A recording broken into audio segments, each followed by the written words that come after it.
अब के सुनाए भाई गुड्डू भैया के लावल जाई 22 में जितावल जाई कामन छाप बटन दबाई 22 में जितावल जाई विधायक बनावल जाई। अब के सुनाए भाई गुड्डू भैया के लावल जाई विधायक बनावल जाई विधायक बनावल जाई विधायक बनावल जाई विधायक बनावल जाई विधायक बनावल जाई।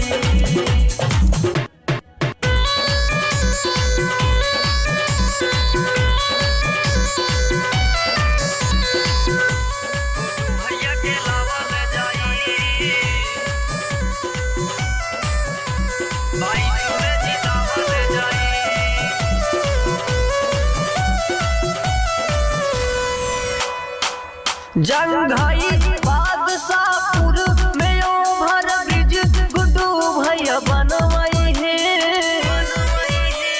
सदियन के जाम से निजात इंजीनियर गुड्डू भैया दिलाई है।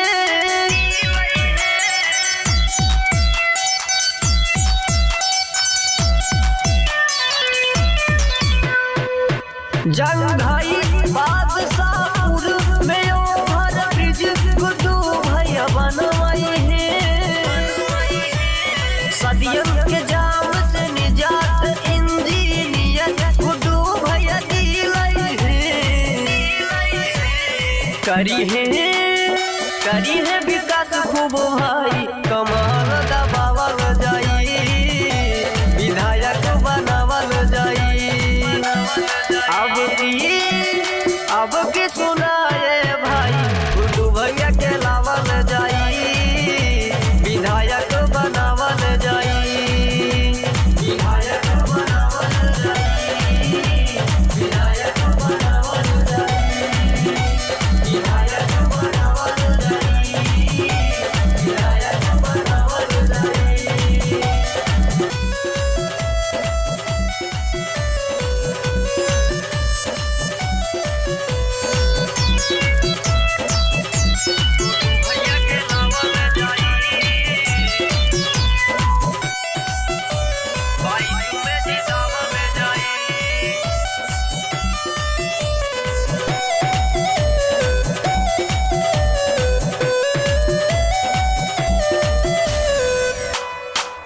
बुजुर्ग माई बाबू के तीर्थ यात्रा गुड्डू भैया करवाई है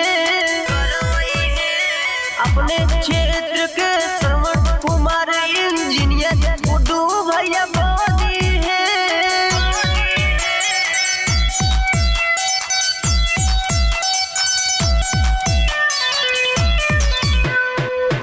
बुजुर्ग माई बाबू के तीर्थ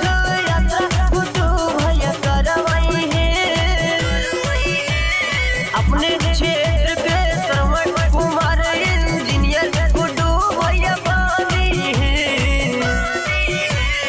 गोलू दीवाना गीत गाई कमाल दबावल जाई विधायक बनावल जाई।